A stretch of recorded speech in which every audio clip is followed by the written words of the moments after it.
RCF.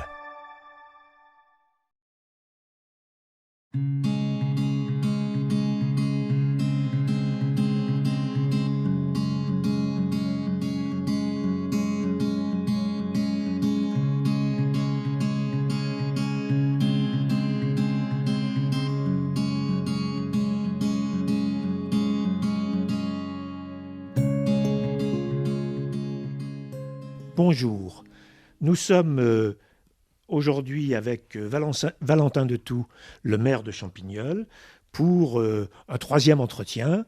Vous pouvez retrouver les deux autres sur rcf.fr. Et monsieur le maire, nous allons regarder un petit peu l'impact de la crise énergétique actuelle, mais aussi de l'inflation, sur les projets, pas seulement sur le fonctionnement au jour le jour, vous l'avez évoqué dans la seconde partie, mais sur vos projets. Quel est l'impact de cette crise ? Déjà, comme je le disais, lors des vœux, on fait face à une succession de crises, et en même temps, on doit gérer aussi une dynamique de succession de projets. Succession de crises, on ouvre le mandat sur une crise sanitaire. On a souvent tendance à oublier, vous savez, on oublie les choses très vite. Qui a été énorme pour les communes. Énorme pour les communes. Nous avons tenir la barre, j'allais dire, auprès de nos concitoyens pour permettre et assurer le service public du quotidien. Les équipes ont été extrêmement mobilisées là-dessus. Mais voilà, il a déjà fallu gérer cette crise. Il a fallu gérer la sortie de crise. Et tout de suite, déjà, la sortie de crise avec la relance économique, ça induit déjà, y compris des phénomènes qu'on voyait percer de rupture d'approvisionnement, de problèmes de chaîne au niveau international et potentiellement aussi de faits d'inflation, qui, tout cela, a été chamboulé une nouvelle fois et aggravé avec un contexte géopolitique qui est aujourd'hui inédit dans l'histoire récente, le retour de la guerre sur le sol européen. Je ne sais pas si on se rend toujours bien compte au quotidien de ce qu'on est en train de vivre aujourd'hui et globalement des tensions territoriales qui s'exacerbent partout dans le monde. Et donc, notre pays, Champignol, ne sont pas une île, j'allais dire, protégée des vicissitudes du monde et il va falloir naviguer avec ces difficultés. Ça a un impact budgétaire très conséquent, comme je le disais. Et donc, le premier enjeu, c'est de mieux maîtriser nos dépenses. Et ça, c'est un travail qu'on effectue, en tout cas à la ville, depuis plus de 10 ans maintenant. En arrivant en 2020, nous avons enclenché un nouveau contrôle de gestion. Donc, pour, à chaque fois, sans, j'allais dire, mettre en danger le service public à nos habitants, parce que derrière, c'est quand même ça, une ville. Et d'où la succession de projets. Notre raison d'être, c'est de porter des projets pour les habitants. C'est de porter du service public à nos concitoyens. Et donc ça, il faut pouvoir le préserver au mieux. Et donc, plan d'économie sur le sujet. Mais derrière, il a fallu aussi rééchelonner les investissements. C'est aussi un point important. Il y a aujourd'hui un travail qui est fait sur notre plan pluriannuel d'investissement que je maintiens dans le cap parce que je défends une forte politique d'investissement. Les investissements aujourd'hui, notamment sur le plan patrimoine, on l'a évoqué dans la précédente partie, mais un plan patrimoine, quand vous avez un patrimoine, juste sur ce nouveau plan patrimoine, on est sur plus de 1000 m² de surface de plancher. Il faut pouvoir le gérer. Si demain, on ne rénove pas ce patrimoine-là, on le dégrade toujours plus dans la durée. Et donc, nos dépenses d'investissement d'aujourd'hui, c'est nos économies de demain, ou tout du moins la stabilisation de nos dépenses. Voilà. Et ça, je pense que c'est un élément important. Outre le soutien à la relance et à l'activité économique, globalement. Simplement, c'est qu'on ralentit ce rythme de plan d'investissement. On fait des choix aussi pour étaler différemment la charge de nos opérations. Ce sont des choix que nous faisons au-delà, en plus, j'allais dire, des choix clairement d'opérations que nous avons annulées ou de demandes d'investissement auxquelles je ne réponds pas. Et donc, il y a un arbitrage d'investissement qui est fait, c'est sûr, et qui aujourd'hui se chiffre sur déjà des montants conséquents. Et en ce qui concerne les ressources propres de la commune sont assez limitées, celles que la commune peut décider. Tout à fait. Dont elle peut décider le taux. Exactement. Et qu'est-ce qui vous reste ? Alors, aujourd'hui, c'est globalement la taxe foncière, avec l'achèvement cette année des exonérations de taxes d'habitation. Les communes ont été compensées, il faut le dire, mais à hauteur d'une photographie d'il y a quelques années. Ça veut dire qu'on a perdu la dynamique. Néanmoins, qu'on pouvait avoir. Et vu la dynamique que nous avons aujourd'hui avec l'inflation et les bases, eh bien, on perd cette dynamique-là aujourd'hui sur le budget de la ville. On a aussi, il faut le noter, 1 million d'euros globalement de baisse de dotation globale de fonctionnement de l'État sur les 10 dernières années. Donc il faut imaginer tout de même l'effet ciseau qu'aujourd'hui on doit gérer entre une augmentation tendancielle des dépenses, c'est le cas avec notamment des ressources humaines, puisque vous avez, j'allais dire, une masse salariale qui avance, mais comme toutes les organisations, donc ça pèse aussi dans le budget. Oui, même puis si qui on vient fait des d'être choix. revalorisé en plus. Et qui vient d'être valorisé, donc c'est aussi des enjeux tout de suite très clairs de dépenses de fonctionnement. Les dépenses énergétiques, comme j'évoquais, Oui. je suis à 300 000 habituellement, on est passé à 600 000 fin 2022, nous projetons 900 000 voire 1 million en 2023, donc on voit l'effet, j'allais dire, cumulatif sur les dépenses de fonctionnement, et en même temps des recettes qui stagnent, voire baissent en tendance. Et donc effectivement, aujourd'hui on arrive, y compris avec les économies qui sont faites, et dans la durée, depuis longtemps, on arrive à un scénario qui ne peut plus tenir, et donc il va falloir évidemment dynamiser nos recettes, et donc c'est les réflexions que nous avons aujourd'hui sur la mobilisation du levier fiscal. Et vous sentez un mouvement là-dessus avec les responsables au niveau national, avec les représentants de l'administration? Il y a une prise de conscience réelle sur ces questions? Il y a une prise de conscience des difficultés des collectivités. Ça, je pense qu'aujourd'hui, on ne peut pas le nier non plus. On va monter le budget et on a réussi à finir l'année en bouclage parce qu'on a eu quand même des aides de l'État.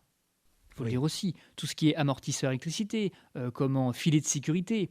Donc on a eu des aides aujourd'hui de l'État et elles sont prolongées en 2023 qui vont nous permettre, malgré tout, de sortir. Ça ne suffira pas de sortir la tête de l'eau, je veux dire, ça c'est sûr, mais ça permet de l'avoir un peu moins profondément dans l'eau. Donc c'est la différence d'ailleurs. Bien.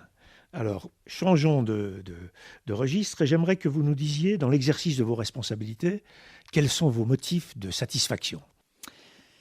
D'ailleurs, heureusement qu'il y en a, sinon on n'arriverait pas à puiser notre optimisme dans l'exercice de fonctions aussi passionnantes, mais aussi très exigeantes et difficiles. Je rebouclais avec un projet que vous évoquiez, qui est un vrai motif de satisfaction pour moi et pour toutes les équipes, sur des sélections comme le Loto du patrimoine, par exemple, des reconnaissances comme la Mission Berne. Quand vous travaillez des projets aussi lourds que des plans d'investissement aussi conséquents, et puis, j'allais dire, des beaux projets pour la commune, comment développer le patrimoine de la commune, comment créer conforter notre schéma d'équipement et de services à la population, et que vous vous battez pour faire reconnaître ces projets, pour obtenir des financements. Et je le dis aussi bien avec la Fondation du patrimoine, que je salue, les services de l'État qui nous accompagnent vraiment dans ce montage de ce projet-là, eh bien ça encourage. Et là aussi, on se dit que on pense un projet au départ, quand on s'engage avec une liste dans des élections, qu'on porte un projet, on rédige tout ça. On a rédigé ça d'ailleurs de manière participative, nous, pendant la campagne électorale en amont. Eh bien, on dresse ça sur le papier. On commence ensuite à organiser les choses pour que ça fonctionne. On travaille ensuite avec les services de la ville, une fois qu'on est à la manœuvre, très finement ces dossiers-là. On va faire le lobbying aussi pour ces sujets-là. Et bien, quand ça fonctionne, c'est des vrais motifs de satisfaction. Le motif de satisfaction, c'est de voir concrètement la réalisation de projets sur lesquels on s'était engagé et malgré la difficulté qui arrive à aboutir.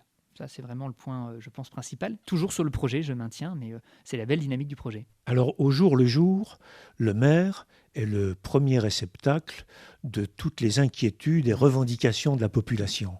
Est-ce que vous sentez un mouvement vers plus d'expression de difficulté et de tonalité un peu revendicative, ou est-ce que vous arrivez à tenir dans un flux de relations normales, entre guillemets? Alors, on tient, ça, je pense que j'arrive à tenir, mais comme beaucoup de collègues, et c'est le rôle des maires aussi de tenir. On est ce premier représentant de la République sur le territoire, et c'est notre responsabilité de tenir. Globalement, sur la majeure partie de nos concitoyens, les choses se passent bien, et on arrive à avoir un dialogue, mais c'est aussi la responsabilité de l'élu d'être pédagogue sur des décisions à expliquer, et puis à ouvrir ce dialogue. Il y a aussi cette main tendue de l'élu qui doit être faite. Moi, j'essaie de la cultiver le plus possible dans le mandat. Après, oui, je pense que, je ne vais pas donner une nouveauté, mais j'assume le fait que la société, de dire que la société se tend de plus en plus, mais j'allais dire aujourd'hui on enfonce presque une porte ouverte quand on dit ça.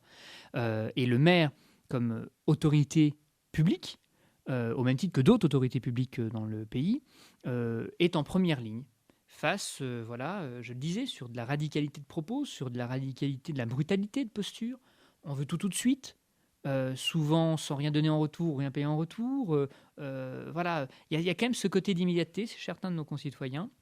Et puis un niveau de violence quand même qui est perceptible. Notre responsabilité, c'est de tenir. La démocratie, elle ne peut fonctionner, elle ne vaut que s'il y a écoute.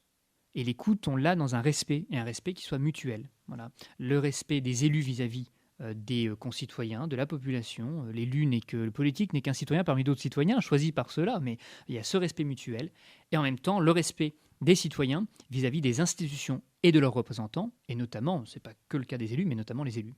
Bien.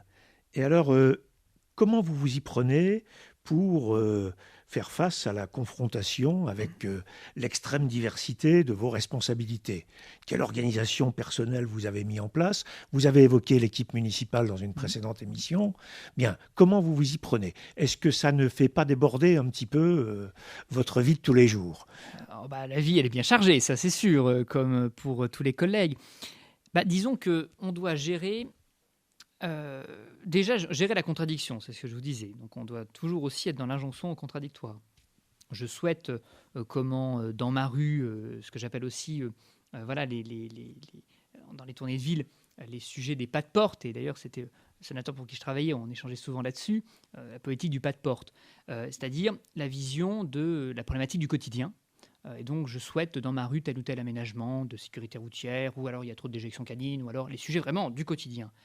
Et en même temps, quand on met en place des aménagements qui peuvent avoir les nuisances, parfois, pour certains de nos concitoyens, c'est oui, mais pas devant chez moi. Bon. Donc, l'injonction contradictoire.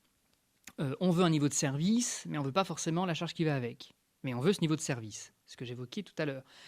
Ça, on doit gérer cette contradiction-là du quotidien qui est valable à Champignol comme partout en France, comme partout dans le monde. Je pense que tous les élus sont confrontés dans l'exercice de leur mandat, et pas que des élus d'ailleurs, à ces injonctions contradictoires.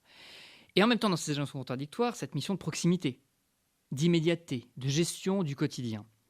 Et ce grand écart à gérer en permanence avec, à mon sens, la responsabilité première d'un maire, d'un chef d'exécutif, c'est-à-dire la vision à moyen long terme. On n'est pas aujourd'hui, que dans la gestion du quotidien. Nous avons une administration pour ça. Il y a des services qui sont auprès des élus, notamment pour nous aider. Et donc, il y a cette interface qui existe au-delà des élus. Le maire, je pense qu'on l'attend sur quelle vision je peux avoir dans mon territoire dans 10, 15, 20 ans.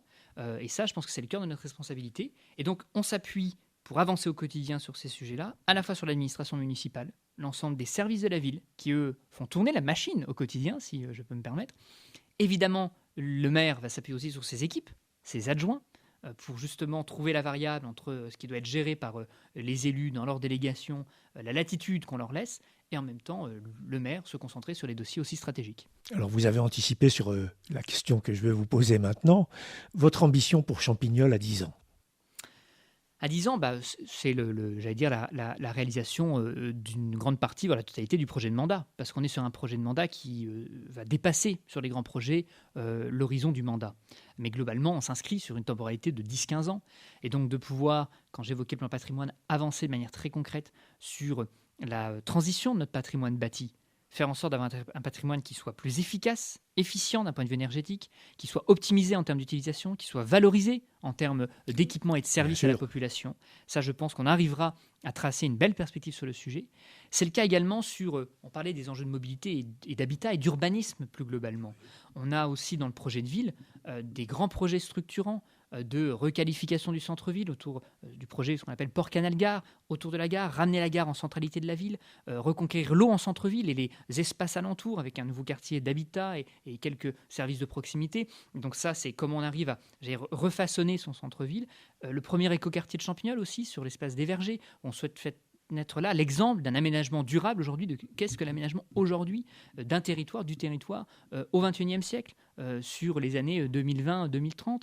Donc comment on arrive à créer la ville de demain pour répondre à la fois aux enjeux sociodémographiques, parce qu'on a aussi ces enjeux-là intégrés, de baisse de démographie tendancielle, de renouvellement de population, comment accompagner le vieillissement de la population, ça on les accompagne avec les politiques de mobilité, avec les politiques d'habitat, d'urbanisme, et comment on arrive à répondre à l'aménagement et créer la ville dans le cadre des défis des transitions, transition énergétique, transition écologique. Et ça, je pense qu'on aura réussi tout cela. Si on arrive à réussir tout cela, on aura une belle vision dans 10-15 ans.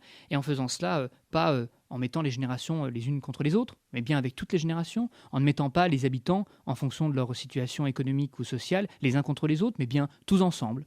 Et vous, personnellement, à 10-15 ans, comment vous vous projetez? Alors là, ça dépend. D'ailleurs, ça dépend personnellement en tant qu'élu, en tant que citoyen, en tant qu'homme.